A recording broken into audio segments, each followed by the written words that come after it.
Hello my dear friends, आज नाम Krishna Kumar, welcome to Nitish classes institutes. चलिए, अब हिस्ट्री की दुनिया में अपना सब most important VVI subjective question आपके लिए हम लेकर के आना स्टार्ट कर दिए। अब से रेगुलरिटी आपको हमेशा वीडियो मिलता रहेगा। अपना सब 2027 के लिए एक मोटिव रखे हैं, तब तक तोड़ेंगे नहीं, तब तक छोड़ेंगे नहीं, तब तक छोड़ेंगे नहीं, तब तक छोड़ेंगे नहीं। कितना ड्रीम रहना चाहिए? देखिए, ड्रीम तो 400 प्लस ही रहना चाहिए, 450 प्लस ही रहना चाहिए। तब तक तोड़ेंगे नहीं, तब तक छोड़ेंगे नहीं। ये बात आपको दिमाग में हटा लेना है। तो चलिए, आपको ये वीडियो बहुत ही मायने रखेगा। बिहार बोर्ड 2 स्टूडेंट 2027 के लिए प्रिपरेशन कर रहे हैं और हिस्ट्री विषय उसका होगा। क्या होना चाहिए? हिस्ट्री विषय होगा। और मोस्ट वीवीआई सब्जेक्टिव लेकर के आपके लिए हम सब्जेक्ट, अच्छा सब्जेक्ट यहाँ पर लिखा गया, सॉरी यहाँ पर देखिए सब्जेक्ट लिखा गया। यहाँ पर होना चाहिए सब्जेक्टिव। क्या होना चाहिए बाबू? यहाँ पर सब्जेक्टिव आपके लिए हम लेकर के आए, ठीक ना। क्या लेकर के आए? सब्जेक्टिव, ठीक ना। यहाँ हम सही कर देते हैं, सब्जेक्टिव। क्या? सब्जेक्टिव लेकर के आपके लिए हम लेकर के आए हैं। क्या लेकर के आए बाबू? सब्जेक्टिव क्वेश्चन आपके लिए हम लेकर के आए हैं। तो वीडियो आप सबको अच्छा लगेगा तो एक बार लाइक शेयर सब्सक्राइब जरूर होना चाहिए। क्या होना चाहिए? लाइक शेयर सब्सक्राइब जरूर होना चाहिए। एक बार लाइक शेयर सब्सक्राइब हो जाए तो मजा चला आएगा। वीडियो आपको अच्छा लगेगा तो लाइक शेयर सब्सक्राइब होना चाहिए। मोस्ट इंपोर्टेंट सब्जेक्टिव आना चाहिए और परीक्षा में ये सवाल आपको जरूर देखने के लिए मिलेगा। दोस्तों, आइए अब स्टार्ट करते हैं अपना सब सब्जेक्टिव क्वेश्चन। देखते हैं सबसे पहला सब्जेक्टिव क्वेश्चन, मोस्ट इंपोर्टेंट और कई बार पूछा गया है क्वेश्चन, कई बार पूछा गया है क्वेश्चन। अब क्वेश्चन देखिएगा तो मन गदगद आ जाएगा, मन आपका गदगद आ जाएगा। क्वेश्चन बड़ा गजब है, क्वेश्चन बड़ा ही गजब है, शानदार है, लाजवाब है। देखिए क्वेश्चन क्या कहता है। क्वेश्चन कहता है कार्बन कार्बन 14 विधि से आप क्या समझते हैं? कार्बन 14 विधि से आप क्या समझते हैं? ये क्वेश्चन है। क्या कहता है? कार्बन 14 विधि से आप क्या समझते हैं? या क्वेश्चन कई बार देखिए पूछा गया, 2015 से लगातार 21, 22, 26 में भी पूछा गया है और 23 में यही क्वेश्चन को घुरा करके कार्बन 14 विधि क्या है। देखिए, आप सबको पता होना चाहिए कार्बन 14 विधि क्या होता है। कोई भी यदि जीवित वस्तु होगा, क्या होगा? जीवित वस्तु होगा। तो जीवित वस्तु होगा तो उसमें क्या होगा? उसमें कार्बन 12 की मात्रा और कार्बन 14 की मात्रा पाया जाएगा। क्या पाया जाएगा? कार्बन C12 और C14 की मात्रा पाया जाएगा और समान मात्रा में पाया जाएगा। ये दोनों क्या होगा? सेम होगा। क्या होगा? सेम होगा। और जब जब लोग का मृत्यु हो जाती है, क्या हो जाती है? डेथ हो जाती है। कोई भी जीवित वस्तु क्या होता है? डेथ हो जाएगा। तो उसमें क्या होगा? कार्बन 14 सेम रहेगा। क्या होगा? यदि डेथ के समय में डेथ हो जाएगा तो कार्बन 14 क्या होगा? ये सेम रहेगा, ये समान रहेगा। लेकिन कार्बन 14 की मात्रा जो होता है ये डिक्रीज, ये घटते रहता है। क्या होता है? घटने लगता है। क्या होता है? ये घटने लगता है। और जो वस्तु जितना उसमें कार्बन 14 की मात्रा कम रहती है वह वस्तु उतना ही प्राचीनतम मानी जाएगा। क्या माना जाएगा? प्राचीनतम माना जाएगा। वो वस्तु उतना ही प्राचीन में होगा। क्या होगा? उतना ही बहुत ही पुराना वस्तु होगा। तो आपको पता हो गया कार्बन 14 किसे कहते हैं। तो तिथि निर्धारण का वह प्रक्रिया जिससे किसी वस्तु का पुरानी बात तो उसके या फिर जो उसकी जो है प्राचीनता देखी जाती है तो उसको ही कार्बन 14 विधि कहते हैं। तो अपना सब बढ़िया देख लेंगे कार्बन 14 विधि क्या होती है। तो लिखेंगे तिथि निर्धारण की वैज्ञानिक विधि को कार्बन 14 विधि कहा जाता है। क्या कहा जाता है? तिथि निर्धारण को, तिथि निर्धारण करने वाला जो वैज्ञानिक विधि है, जो विधि है वैज्ञानिक विधि, इसी विधि को अपना सब कार्बन 14 विधि कहा जाता है। इस विधि के अनुसार, इस विधि के अनुसार किसी भी जीवित वस्तु में कार्बन 12 की मात्रा एवं कार्बन 14 की मात्रा समान मात्रा में पाया जाता है। क्या पाया जाता है? एकदम इक्वलिटी पाया जाएगा, इक्वल रहेगा। मृत्यु अथवा विनाश की अवस्था में कार्बन 14 तो स्थिर रहता है। इसमें मृत्यु या फिर विनाश की अवस्था में जो होती है किसी भी वस्तु में कार्बन 14 की मात्रा क्या होती है? स्थिर रहती है। क्या होती है बाबू? स्थिर रहती है। मगर लेकिन कार्बन 12 की मात्रा निरंतर क्षय होती रहती है, मतलब निरंतर घटते लगती है। और फिर जितना जितना पदार्थ में कार्बन 14 की मात्रा जितनी कम होती है वह वस्तु उतनी ही प्राचीनतम मानी जाती है। जितनी कम होगा कार्बन 14 की मात्रा वह वस्तु बहुत ही पुराना माना जाएगा। क्या माना जाएगा? बहुत ही पुराना माना जाएगा। सर गुरुजी रगड़ रगड़ देंगे आदि आदि जो एग्जाम में आ जाएगा तो इसको तो रगड़ देंगे, छोड़ेंगे नहीं गुरुजी। बहुत ही अच्छा लगा, आदि क्लास अच्छा लगेगा तो आपको लाइक शेयर सब्सक्राइब जरूर करना है दोस्तों, ठीक ना। काहे कि ये सब पढ़ाने में बहुत ही मेहनत लगता है, ठीक ना। चलिए कम टू द पॉइंट, अगला क्वेश्चन की ओर अपना सब बढ़ते हैं। ये क्वेश्चन आपको शानदार लगा होगा। चलिए नेक्स्ट क्वेश्चन देख लेते हैं। नेक्स्ट क्वेश्चन क्या कहता है? नेक्स्ट क्वेश्चन बड़ा ही गजब क्वेश्चन है, बड़ा शानदार क्वेश्चन है।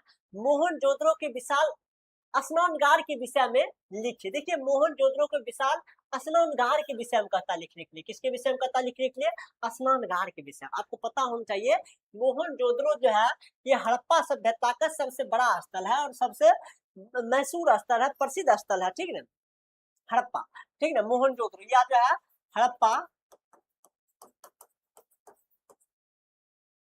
यह हड़प्पा सभ्यता का जो है यह स्थल है। और यहीं से जो हमको जो है विशाल स्नानगार मिला है। यहाँ पर अन्नागार भी मिला है, नृत्य करती हुई जो है महिला भी मिली है, इसको मृतकों का टीला भी कहा जाता है, ठीक न। यहीं से बहुत सारा चीज मिला है, ठीक न।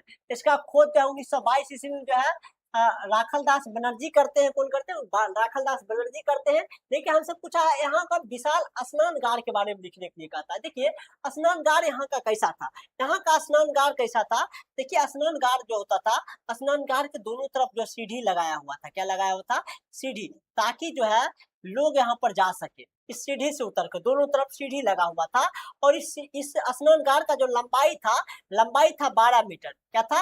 लंबाई था 12 मीटर। और चौड़ाई कितने थी? चौड़ाई थी आई थिंक 7 मीटर। और गहराई जो होता है, गहराई बोलो या फिर ऊंचाई बोलो, ये कितना हो जाएगा? 2.5 मीटर इसकी ऊंचाई थी। इट मीन हाइट थी, ठीक ना। ये इसका ब्रेथ हो जाएगा, ठीक है, चौड़ाई। और ये इसका लेंथ हो जाएगा, लंबाई इतनी थी। और दोनों बगल क्या लिखा हुआ था?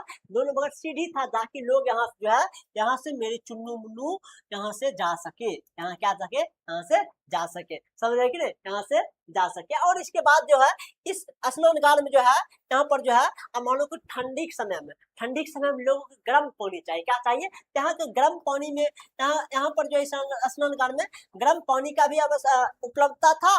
और यहाँ पर जो है गर्मी के समय में थोड़ा चिल कुल पानी चाहिए, यहाँ पर ठंडा पानी की भी आवश्यकता था। और यहाँ पर पानी निकलने खातिर, अब गंदा पानी हो जाएगा, निकलने के लिए कुछ तो चाहिए ना। यहाँ निकलने के लिए क्या था?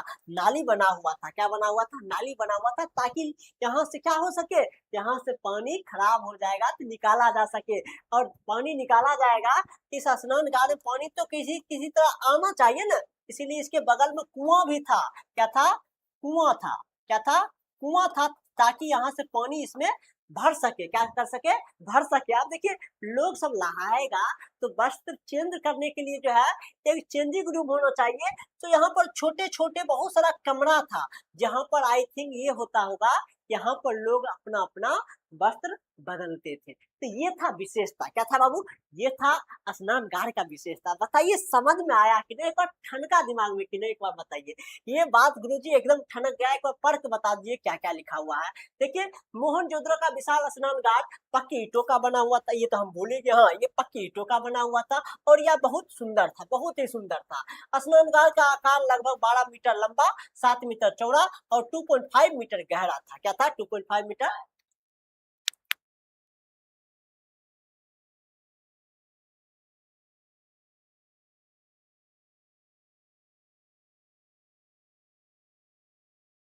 चलिए तो इसके दोनों सिरों पर पानी में उतरने के लिए सीढ़ियां हैं। क्या है बाबू? सीढ़ियां हैं। सीढ़ियां लगा हुआ था। वह क्या हुआ था? सीढ़ियां लगा हुआ था। सीढ़ियां लगा हुआ था। चारों ओर छोटे छोटे कमरे भी थे। आपको हम बता ही दिए, छोटे छोटे कमरे भी थे।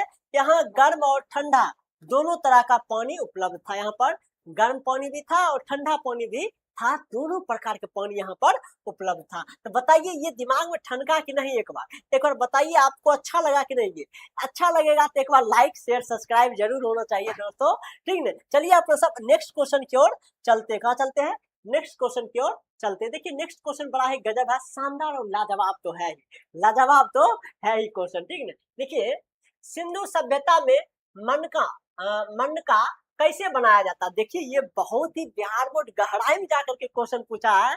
2000 देखिए 26 में क्वेश्चन आया हुआ है, मनके बनाने की विधि। आप सबको एनसीईआरटी बुक, ये देखिए सेम टू सेम लाइन, ये जो क्वेश्चन दिया गया है एनसीईआरटी बुक का उठा करके जो है एनसीईआरटी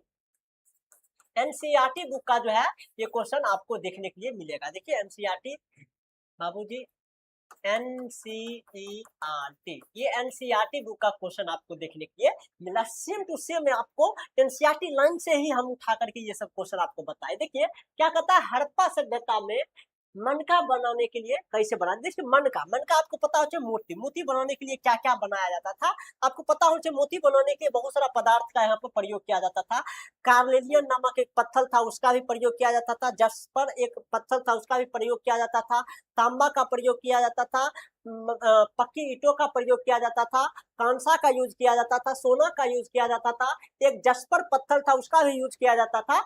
ये सभी पदार्थ का यूज किया जाता था। बहुत सारा पदार्थ का यहाँ पर जो है क्या किया जाता था, पदार्थ का यूज किया जाता था मनके बनाने के लिए। और इसको मनका जो है ना बहुत आकार का भी था। इसका आकार जो था, आकार भी जो है भिन्न था। क्या था, आकार भी क्या था, भिन्न था। आकार बहुत सारा था। आकार कोई जो है ढोलनाकार था, कोई चक्राकार था, कोई गोलाकार था, कोई खंडित था, इस टाइप का होता था। इसका आकार दिया जाता था। आकार देने के बाद जो है इसको छोटा छोटा पीस में काटा जाता था। विभिन्न तरह के पीस में काटा जाता था। इस टाइप को पीस में काटा जाता था। और इसके बाद जो है बारीकी से इस पर पिसाई किया जाता था, पीसा जाता था। इस पर क्या किया जाता था, इसको जो है इसको पीसा जाता है। क्या किया जाता है, पीसा जाता है। और इसको अच्छा से जो है शेप दिया जाता है। उसके बाद उसको एक गूथा जाता है। इसको जैसे जस्ट लाइक ये जो है मनका हो गया, इसको एक शेप में जो है इसको गूथा जाता है। इसको क्या किया जाता है, गूथा जाता है। पीसने के बाद इसको गूथ करके जो है एक माला बनाया जाता है। तब होता है ये प्रक्रिया पूरा होता है। ये प्रक्रिया तब क्या होता है, पूरा होता है मनके बनाने का। यही प्रक्रिया को लिखेंगे। देखिए हड़प्पा सभ्यता में मनके बनाने के लिए विभिन्न विभिन्न पदार्थ प्रयोग में लाए जाते थे। इसमें सुंदर लाल रंग का कार्नेलियन, जस्पर, स्फटिक आदि पत्थर, तांबा, कांसा और सोने जैसे धातुएं और शंख, फाइयान तथा पक्की मिट्टी पर प्रयुक्त होती थी। पत्थर के पिंडों को पहले अपरिष्कृत आकार में तोड़ा जाता है। इसको मतलब बहुत सारा आकार में तोड़ा जाता है, जैसे कि चक्राकार, बेलनाकार, गोलाकार, ढोलाकार तथा खंडित, ये सब आकार में इसको तोड़ा जाता है। फिर बारीकी से शक्ल निकाल कर इसे अंतिम रूप में दिया जाता था। घिसाई, इस पर घिसाई भी होती थी, पॉलिश भी होती थी। और इसमें छेद करने के साथ मनका बनाने का प्रक्रिया पूरी होती है। छेद करके जो है एक माला में गुथ करके जैसे होता है, बस मनका बनाने की प्रक्रिया पूर्ण हो जाती है। क्या हो जाती है, पूर्ण हो जाती है। चलिए तो आपको समझ में आ गया होगा मनका कैसे बनाया जाता है। गुरुजी बहुत ही अच्छे ढंग से समझ गए। मनके बनाने के लिए बहुत सारा पदार्थों का यूज किया जाता था। सुंदर लाल रंग का कार्नेलियन पत्थर का यूज किया जाता था। जस्पर पत्थर का यूज किया जाता था। स्फटिक पत्थर का यूज किया जाता था। इसके अलावा तांबा, सोना, चांदी इत्यादि धातुओं का यूज किया जाता था। और इसके अलावा आप सब शंख का यूज करते थे, फाइयांस या फिर पक्की मिट्टी का यूज करते थे। इस पर जो है पत्थर के जो पिंड को पहले अपरिष्कृत आकार में तोड़ा जाता था, जैसे कि चक्राकार, बेलनाकार, ढोलनाकार, खंडित आकार में। फिर इसको बाद जो है घिसाई, पॉलिश होती थी। और लास्ट में इस पर छेद करके जो है इसको जो है छेद करने के बाद जो है इसकी प्रक्रिया पूरी होती है। गुरुजी बहुत ही अच्छे ढंग से समझ में आ गया है, बहुत ही मजेदार आ गया, बहुत ही शानदार लगा है। गुरुजी आगे चलिए, देखिए अगला क्वेश्चन की ओर अपना सब चलते। देखिए अगला क्वेश्चन क्या करता है, अगला क्वेश्चन बहुत ही गजब होने वाला है। देखिए अगला क्वेश्चन क्या है, क्वेश्चन बड़ा ही गजब है। देखिए क्वेश्चन क्या है, क्वेश्चन है इतिहास लेखन में अभिलेखों का क्या महत्व है। देखिए इतिहास लेखन में अभिलेखों का क्या महत्व आपको पता होना चाहिए। पत्थर या धातु पर लिखे गए लेख को अभिलेख कहते हैं। क्या कहते हैं, पत्थर या धातु पर लिखे गए लेख को अभिलेख कहते हैं। राजाओं राजाओं द्वारा जब बहुत सारा अभिलेख लिखाया गया, क्या लिखाया गया, बहुत सारा अभिलेख लिखाया गया। वही अभिलेख का महत्व पूछ रहा, क्या पूछ रहा, महत्व पूछ रहा। तब तो सब लिखेंगे इतिहास लेखन में अभिलेखों का निम्नलिखित महत्व है। क्या है, निम्नलिखित महत्व है। पहला अभिलेख में देखिए महत्व, अभिलेखों से उस समय के समाज, धर्म, व्यापार, कर व्यवस्था और लोगों के जीवन स्तर के बारे में भी जानकारी मिलती है। तो अभिलेख से हमें उस समय का समाज के बारे में, धर्म के बारे में, व्यापार के बारे में और जो है कर व्यवस्था के बारे में, लोगों के जीवन स्तर के बारे में जानकारी प्राप्त होती है। दूसरा अभिलेख का महत्व यही लिखेंगे, अभिलेखों से राजाओं की उपलब्धि, युद्ध, प्रशासनिक व्यवस्था आदि की जानकारी मिलती है। ठीक ना। और तीसरा लिखेंगे, अभिलेख लिखवाने की शुरुआत भारत में अशोक द्वारा करवाया गया था। अशोक, आपको पता हुआ अशोका द ग्रेट, जो कि इसी का दिन है।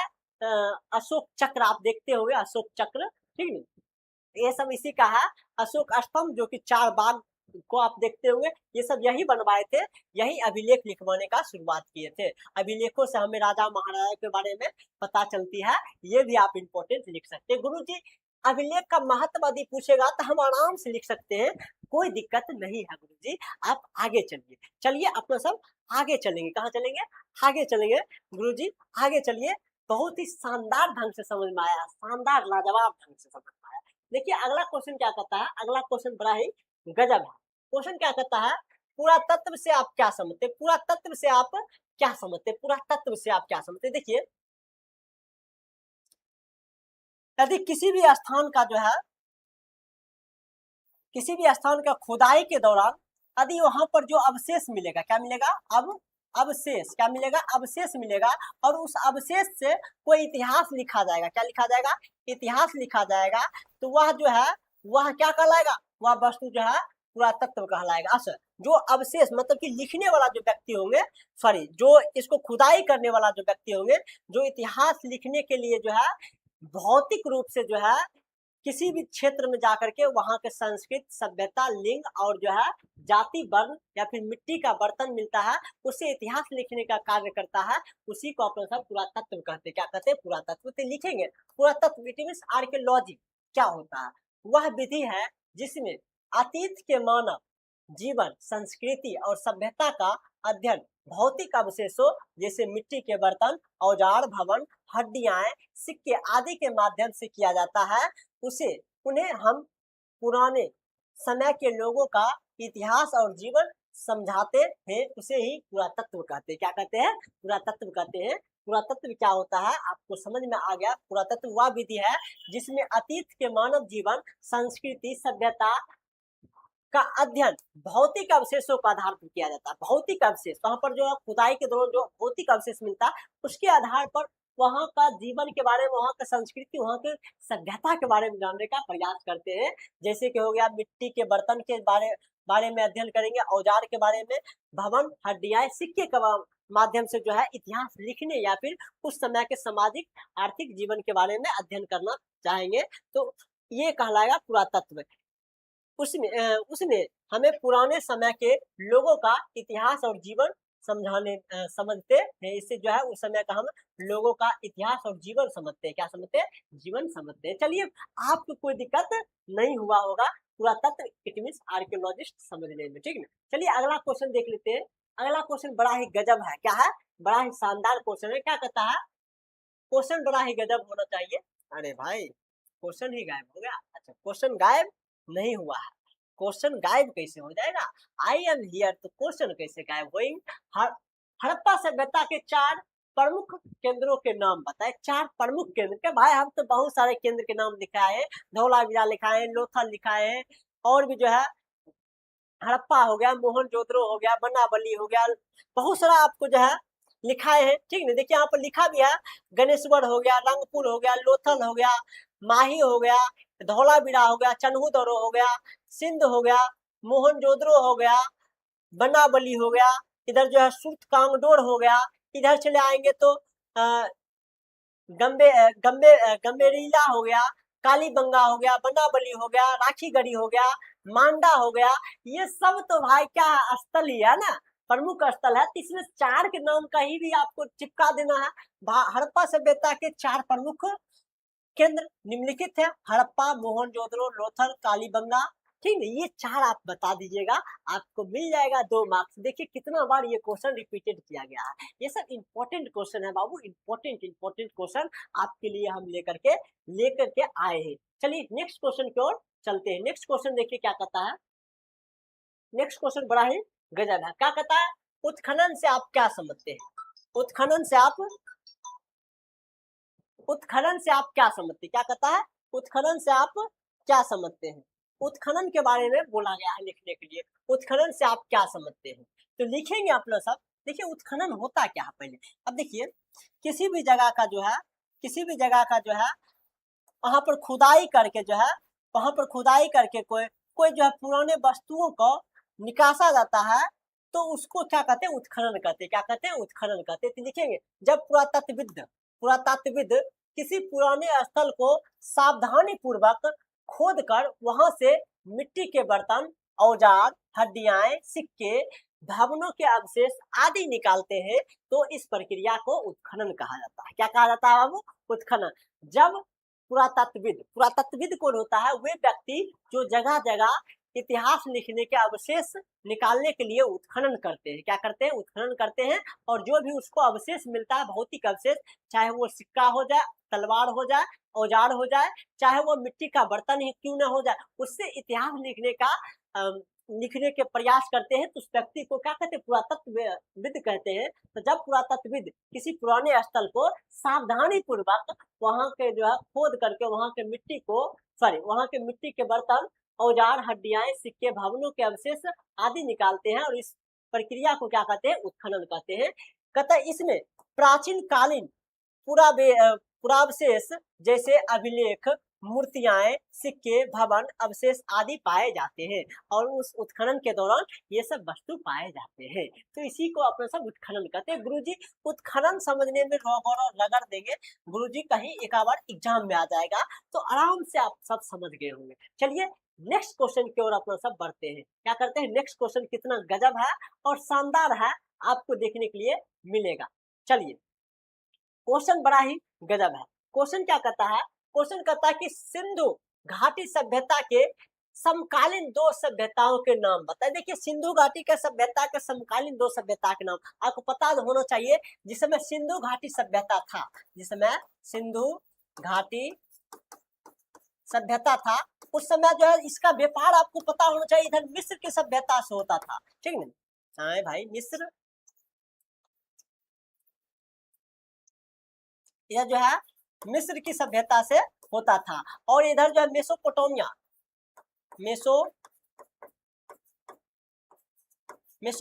की सभ्यता से होता था। तो ये दोनों क्या हो गया? ये दोनों सभ्यता क्या हो गया? ये दोनों सभ्यता क्या हो गया? हड़प्पा सभ्यता का समकालीन था, तब ने मिस्र की सभ्यता से व्यापार होता था, मेसोपोटामिया की सभ्यता से व्यापार होता था। तो क्या पूछा है? सिंधु घाटी सभ्यता के समकालीन दो सभ्यताओं के नाम लिखे। तो लिखेंगे सिंधु घाटी सभ्यता के समकालीन दो सभ्यताओं का नाम निम्नलिखित है। मेसोपोटामिया की सभ्यता, मिस्र की सभ्यता, और चीन की सभ्यता। एक्स्ट्रा भी याद रखिए, ताकि तब तक तोड़ेंगे नहीं, तब तक रगड़ेंगे नहीं, तब तक छोड़ेंगे नहीं दोस्तों। तो दो बोला है, तीन दिए हैं, ताकि आपको ये याद भी नहीं रहेगा तो ये याद रखिए, ये याद नहीं रहेगा तो ये दोनों याद रखिए, लेकिन क्वेश्चन छूटना नहीं चाहिए। यदि क्लास अच्छा लगता होगा तो एक बार लाइक, शेयर, सब्सक्राइब जरूर होना चाहिए दोस्तों, काहे कि पढ़ाने और रिवीजन करके आने में, और ये सब कंटेंट आपको लेकर के आने में थोड़ा इसमें वक्त और आप समय जरूर रहता है, और सबके लिए अपना अपना कीमती रहता है टाइम। ठीक है, तो आप तो बदले में क्या मांग रहे हैं? Like, share, subscribe. ठीक है, ये आप करिए। ठीक है, लाइक, शेयर, सब्सक्राइब जरूर होना चाहिए दोस्तों। ठीक है, नेक्स्ट क्वेश्चन की ओर अपना सब पढ़ते हैं दोस्तों। नेक्स्ट क्वेश्चन बड़ा ही गजब होगा भाई, बड़ा ही शानदार होगा, लाजवाब तो देखने के लिए मिलेगा ही मिलेगा। मेसोपोटामिया के स्नानगार, देखिए मेसोपोटामिया मोहनजोदड़ो के अन्नागार के विषय में लिखी, अथवा यही क्वेश्चन को दोबारा पूछा गया है, विशाल स्नानगार पर टिप्पणी लिखी। आपको हम बता दें, देखिए हड़प्पा सभ्यता में जो एक जो जगह है, ये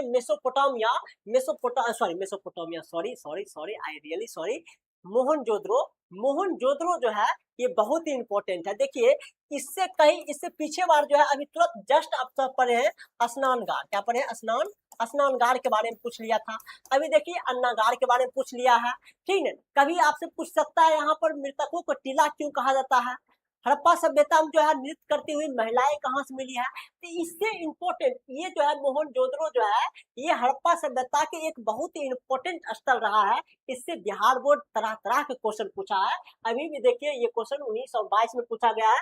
जस्ट अभी जो है इसके स्नानगार के बारे में बात की है, देखिए यहाँ पर इसके बारे में ही आपको बताया गया है। ठीक है, देखिए ये क्वेश्चन आपको यहाँ पर पूछा गया है। ठीक है, मोहनजोदड़ो के विशाल स्नानगार के बारे में आप क्या समझते हैं? देखिए ये क्वेश्चन कितना रिपीटेड है। देखिए 2026 में पूछा गया, तो आपको हम यही कहना चाहते हैं, ये जो है मोहनजोदड़ो से रिलेटेड जितना भी क्वेश्चन है, यहाँ से आपको हर बार बिहार बोर्ड क्वेश्चन पूछता है, आपको भी याद रखना पड़ेगा। क्या रखना पड़ेगा बाबू? याद रखना पड़ेगा। चलिए क्वेश्चन क्या है, क्वेश्चन ये सेकेंड लास्ट क्वेश्चन है। क्या है? सेकेंड लास्ट क्वेश्चन है। चलिए, तो इसके बारे में बोला गया है लिखने के लिए, स्नानगार के बारे में बोला गया है लिखने के लिए, मोहनजोदड़ो के स्नानगार के बारे में आप क्या समझते हैं? सॉरी, अन्नागार। अब देखिए यहाँ का जो अन्नागार होता था, इस टाइप का अन्नागार होता था। अन्नागार जो होता था, अन्नागार के दोनों तरफ जो 6-6 कमरों की कतारें होती थी। इस टाइप का छोटा छोटा कमरा बनाया गया था, ठीक ना, और बीच में खाली जगह था। यहाँ पर क्या था? खाली जगह था। यहाँ पर खाली जगह था, यहाँ पर कमरा था। इस कमरे में क्या होता था? इस कमरे में जो है अनाज को रखा जाता था। अनाज को इसमें रखा जाता था, और अनाज कभी खराब ना हो इसके लिए आप घरों में जो है वेंटिलेटर देखते होंगे। क्या लिखते होंगे? वेंटिलेटर देखते होंगे। तो यहाँ पर हवादार जाने की व्यवस्था भी थी। क्या थी? हवादार जाने की व्यवस्था भी है। देखिए, चलिए देख लेते हैं हमारे साथ कौन कौन दोस्त एक बार जुटे हुए हैं। हम कमेंट में एक्चुअली ध्यान ही नहीं दे रहे थे, ठीक नहीं। चलिए, हमारे भाई साथी बहुत बड़े इंतजार से देख रहे हैं और नाम लेने के लिए बोल रहे हैं। कौन है भाई?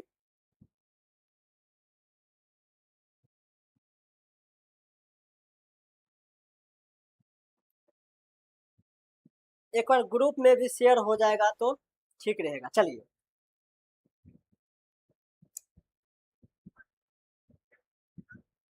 आशिक पटेल, हेलो सर, मैं 12th क्लास का हूँ। चलिए, Balveer Kumar, sir please take my name. Yes, Balveer. चलिए बालवीर भैया बताइए आप सब कैसे हैं? बालवीर भैया आप ठीक है कि नहीं, एक बार बताइए। ठीक है आप सब, आई होप आप सब बहुत अच्छे ढंग से पढ़ते होंगे। बालवीर भैया आपका नाम ले लिए, क्या आप खुश हुए कि नहीं बताइए एक बार। बालवीर भैया आप खुश हुए? बालवीर भैया आप खुश हुए? आप सब 12th में हैं, तो आपको फ्री में पीडीएफ नोट सब कुछ आपको अवेलेबल करवाया जाएगा, ठीक है। आपको सारा कुछ मिल जाएगा। एक बार इस नंबर पर भी आप संपर्क करिएगा, तो 7903534066 या फिर 9534032325। इस नंबर दोनों पर भी, अब दोनों में से किसी पर भी कांटेक्ट कीजिएगा तो आपको पीडीएफ भी आपको अवेलेबल करवा दिया जाएगा, फ्री में आपको मिल जाएगा घर बैठे। क्लास 12th यदि बिहार बोर्ड इंटर परीक्षा देने वाले हैं तो आपको कोई फियर का, कोई जो है आपको डरने का काम नहीं है। आई एम हियर तो यू हैव नो फियर होना चाहिए। यदि हम यहाँ पर हैं तो आपको कोई डरने की बात नहीं होगा दोस्तों। आपको मिलेगा, सारा कुछ मिल जाएगा, आपको चिंता करने की बात नहीं है। वेयर आई, क्या लिखे हैं भैया? Where will I find you. अच्छा, आप नंबर जो दिए हैं आप उस पर करिएगा तो हो जाइएगा, ठीक ना। Ashiq Patel, I had a dream 14 plus sir, but I got only 39। अच्छा, कोई दिक्कत नहीं है, आपको मिलेगा दोस्तों, मिलेगा, आपको मिलेगा। आपको पता होना चाहिए, राहें जहां तक जाएगी राहगीर वहां तक जाएगा, तुम दरिया से क्या पूछ रहे हो कि नीर कहां तक जाएगा। अरे खींच धनुष का डोर, निशाना साधो अपने मंजिल का, बाकी बाद में देखा जाएगा कि तीर कहां तक जाएगा। दोस्तों आप एक बार कोशिश तो कीजिए, आप एक बार ट्राई तो कीजिए। आपको पता होना चाहिए, मंजिल मिले ना मिले ये तो मुकद्दर की बात है, हम कोशिश ही न करें तो ये तो बात गलत है दोस्तों। तो एक बार ट्राई तो कीजिए, मेहनत कीजिए, आपको मिलेगा, जरूर मिलेगा, कोई दिक्कत नहीं होने वाला है। चलिए कम टू द पॉइंट आते हैं। मोहनजोदड़ो के अन्नागार के विषय में आपको बारे में लिखने के लिए कहता है, तो आपको पता होना चाहिए ये खाली जगह होती थी बीच में, और 6-6 कमरों की कतारें होती थी। इसमें वेंटिलेशन मीन्स हवादार जाने की व्यवस्था होती थी। और इसमें जो होता है, यदि हड़प्पा सभ्यता में अभी कहीं भी जो है क्या आपदा चलाते, क्या आता है, आपदा चलाए, बाढ़ चलाए, या फिर कोई भी जो है समस्या उत्पन्न होती थी, तो यहाँ पर जो अनाज रखा जाता था अन्नागार में, इस अनाज को जो है नगरवासी को दे दिया जाता था। क्या किया जाता था? नगरवासी में डिस्ट्रीब्यूट कर दिया जाता था, बांट दिया जाता था। स्नानगार की विशेषता के बारे में, सॉरी अन्नागार की विशेषता के बारे में आप लिख लीजिएगा कि नहीं? देखिए लिखेंगे, मोहनजोदड़ो में एक विशाल अन्नागार मिले हैं। इसमें 6-6 कमरे की दोनों दो कतारें हैं, दो 6-6 कमरे की दो कतारें हैं, ठीक ना। बाहर चबूतरे बने हैं, बाहर क्या बने हुए बाबू, चबूतरे बने हुए खाली जगह पर, जहां अनाज सुखाया जाता था, यहाँ पर अनाज को सुखाया जाता था। इसमें हवादार व्यवस्था, इट मीन जो है वेंटिलेशन सिस्टम होती थी। प्रत्येक घर में वेंटिलेशन होती है, इस घर में भी वेंटिलेशन सिस्टम होती है, ताकि अनाज खराब ना हो, यहाँ पर अनाज खराब ना हो इसके लिए। यह पक्की ईंटों से बना था, यहाँ पर जो है, या जो है क्या, यहाँ पर जो है अन्नागार क्या से बना हुआ था, पक्की ईंटों से बनी हुई थी, जो उसकी मजबूती को दर्शाता है। सरकार फसल खराब होने या उत्पादन कम होने पर इसका वितरण नगरवासियों में किया जाता था, इसका वितरण जो है नगरवासियों में कर दिया जाता था। ठीक है कि नहीं दोस्तों, आपको समझ में आ गया होगा, कोई दिक्कत नहीं है गुरुजी, ये रगड़ देंगे, रगड़ देंगे, आपको अधिक कोई दिक्कत नहीं होगा। यहाँ पर लिखेंगे, रगड़ देंगे गुरुजी। चलिए नेक्स्ट क्वेश्चन की ओर अपना सब चलते हैं। नेक्स्ट क्वेश्चन क्या कहता है, और ये आज का लास्ट क्वेश्चन है, ठीक नहीं, ये आज का लास्ट क्वेश्चन है। देखिए क्वेश्चन क्या कहता है, क्वेश्चन बड़ा ही गजब और शानदार क्वेश्चन रहेगा। हड़प्पा लिपि के बारे में आप क्या जानते हैं? हड़प्पा लिपि के बारे में दोस्तों, किसके बारे में? हड़प्पा लिपि के बारे में आपको हम बता दें। हड़प्पा लिपि को जो है, हड़प्पा लिपि जो है चित्रात्मक लिपि है। क्या है? चित्रात्मक लिपि है। इट मीन इंग्लिश में बोले तो पिक्टोग्राफ, क्या बोलते हैं? पिक्टोग्राफ। क्या? पिक्टोग्राफ। इट मीन जो है, ये पिक्टोग्राफ मतलब क्या होगा, ये पिक्चर के आकार में। जैसे देखिए क्लास 12th में जितने भी विद्यार्थी पढ़ने वाले हैं, वो सभी का ड्रीम कम से कम होनी चाहिए तो 400 प्लस होनी चाहिए। ये देखिए आपको हम जो है पिक्टोग्राफ के फॉर्म में जो लिखा गया है, इसको हम पढ़ के बताइए, क्या ये हम लिखे, क्या ये आपको समझ में आएगा? नहीं आएगा दोस्तों, इसीलिए इसको कहा गया है चित्रात्मक लिपि है। और यह ऐसा लिपि है जो कि अभी तक पढ़ा ही नहीं गया है, इसीलिए इस लिपि को रहस्यमय लिपि भी कहा जाता है दोस्तों। क्या कहा जाता है? रहस्यमय लिपि भी इस लिपि को कहा जाता है। और इस लिपि को जो है, इस लिपि में जो है बहुत सारा संख्या मिला है, लगभग में 375 से लेकर के 400 के बीच में इसका संख्या अभी तक मिल चुकी है। यह लिपि संभवतः लगता है कि दाई से बाई की ओर लिखी जाती है। कहाँ लिखी जाती है? दाई से बाई की ओर लिखी जाती थी, आपको पता होनी चाहिए। चलिए एक बार पढ़ के बता देते गुरुजी, पढ़ के बता देते, मजा चला था। देखिए हड़प्पा सभ्यता की लिपि चित्रात्मक लिपि, इट मीन पिक्टोग्राफ थी। हड़प्पा सभ्यता की लिपि एक रहस्यमय लिपि है। क्या है? रहस्यमय लिपि है। यह लिपि आज तक पूरी तरह पढ़ी नहीं जा सकी। इसमें चिन्हों की संख्या कहीं अधिक है, यहाँ पर चिन्हों की संख्या अधिक है, लगभग 375 से 400 के बीच। संभवतः यह लिपि दाएं से बाएं की ओर लिखी जाती है, दाएं से बाएं की ओर लिखी जाती है। ये देखिए आपको मिलेगा क्या, ये हड़प्पाई लिपि लिखा गया। आपको बताइए ये 10 इंपॉर्टेंट क्वेश्चन हम जो करवाए हैं, 10 में से आपको कितना बना? एक बार कमेंट आप बॉक्स आपके लिए खुला हुआ है, एक बार आप कमेंट कीजिए गुरुजी। गुरुजी सब बन गया, सब बन गया, ओके ठीक है। चलिए